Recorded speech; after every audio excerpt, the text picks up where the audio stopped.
Hello, it's Steve, and this is our sustainable journey. Today, we are going to be harvesting some castings from the bottom of a couple of our CFTs. I think it's time. It's been since the beginning of fall, I think. So it's been a few months. These are definitely due. So I want to show you guys some of the tools of the trade first, and then I'll show you what we're up against second. So we have 3 different cultivator tools. I like this one. It's your standard, 5-foot cultivator tool, 4 prongs, metal. These are the plastic ones that I use. And then I have another 3-prong metal one that I'm going to be using as well. And what you need to do is get them up in between the bars of the CFT. And so I'm going to show you what that looks like.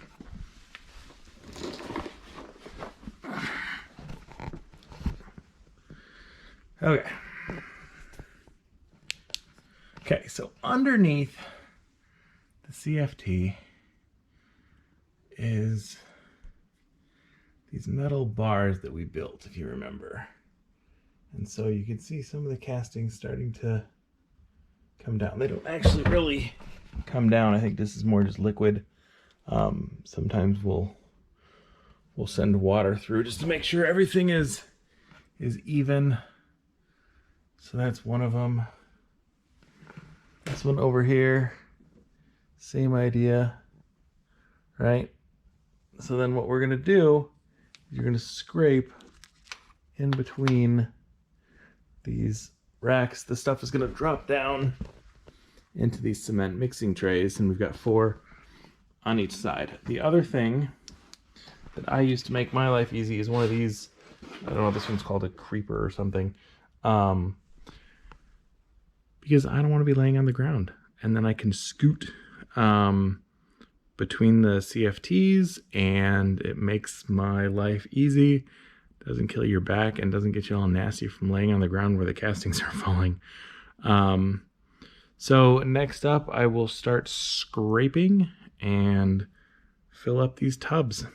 Okay, so basically we lay on the ground on the little creeper thing, and we start scraping with the giant cultivator tool. I like to start on one end and kind of work my way through.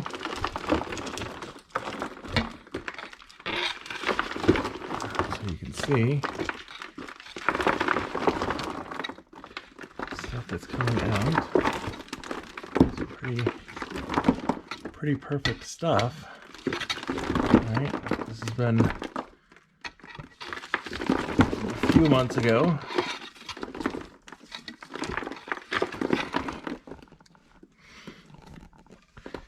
We'll just keep scraping and scraping.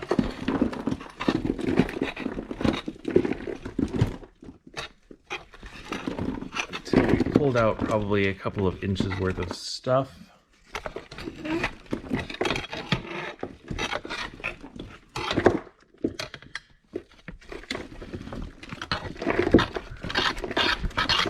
And then what I'll do after this, once I fill up these tubs, is I will sift it on our sifter, and I'll show you that process. So I'm gonna get going on this.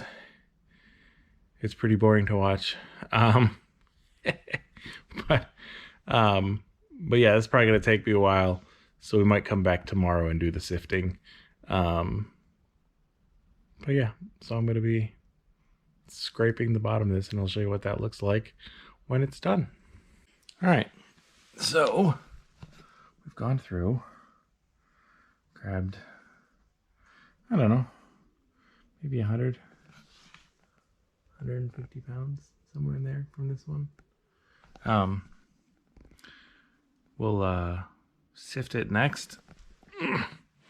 Make sure we get any of the larger bits out of the stuff, and then it'll be ready to go. Okay, so I've scraped the bottom of both sets of CFTs that we've got next to each other here. Grabbed a few 100 pounds from each, I think, maybe 100, 150, somewhere in there. I don't know. And so we get asked, what about the worms, right? Well, the worms are going to live in the top 6 inches of the soil, okay? And these are roughly 2 feet, I believe. Yeah, these are 2 feet. And so they're going to be nowhere near the bottom. I mean, maybe some straggler might fall through the bottom, but that's rare. I think the last time I sifted out a few 100 pounds, I didn't see a single worm, which is cool. And then other questions we've had is, well, won't the rest of the soil just fall through the bottom now that there's no paper for the false bottom? And the answer is no. Surprisingly, you can see that it just kind of hangs there. It's pretty amazing. There's a little bit that'll drip, and that's why we leave the tubs underneath it full time. There's a little bit, I made kind of a mess here, so I need to pick that up. But no, it doesn't fall through. Soil's amazing. It holds together really well, and binds itself, so it's not a concern. I guess maybe if you pushed from the top, you could squeeze it out like toothpaste, but you figure there's got to be hundreds of pounds, if not 1,000 pounds up top of this, and it's still not pushing itself through. So it's just one of the cool things about CFTs is that they don't all leak out the bottom when you harvest from them. So cool. Okay, so we got everything pulled out of the CFTs yesterday. So there they are. I've pulled one bin out and got the sifter set up. So this is the next tool that we use. This is the Brockwood worm shifter, I think is what they call it. So this little guy shakes the castings through the little holes in the metal here, and then it's got a separate spot for the cocoons to fall through, and then everything that's left falls in the bottom. And that's the stuff that we'll use. We either put it back into these bins, or I'm gonna actually this time put it into a new CFT, I think, or a new bin. I don't know, it depends on how much we end up getting. So next I will sift. That's gonna take a few hours, so probably not gonna film much of it because I've done other videos with the sifting and it's kind of boring to watch. So we'll get this all sifted and we'll see what we come up with. So in the past, you've seen me pull fruit stickers and bones and things like that from the sifted castings. This time it's a rubber band, so when you buy certain greens, they come with rubber bands, and when they go bad, people just dump them in there and the rubber bands don't work. This is actually from one of the pipes. I don't know what this is. Sort of candy wrapper or something. And then a metal teaspoon. So this is a 1/4 teaspoon that somebody left in one of their buckets. Plus there's a few staples. You can see those from tea bags. The sifter pulls that stuff out. So it makes it nice and easy because then that stuff doesn't end up in your garden. So yeah, so we'll toss the stuff that's non-compostable. I don't know what I'm going to do with the teaspoon, so if it's yours, let me know. We'll clean it up for you, and yeah, and then we'll just keep sifting. All right, so I am partway done. I'm going to stop the video here because I just wanted to show you. This is why we do what we do. Those are the castings that we've gotten so far today.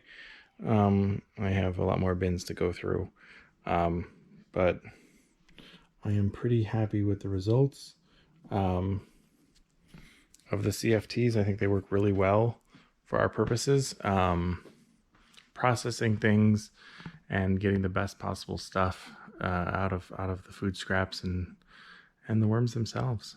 So yeah, so we got 7 more trays to sift. But I'm going to end the video here because I think think that's enough. All right, until next time. See you later.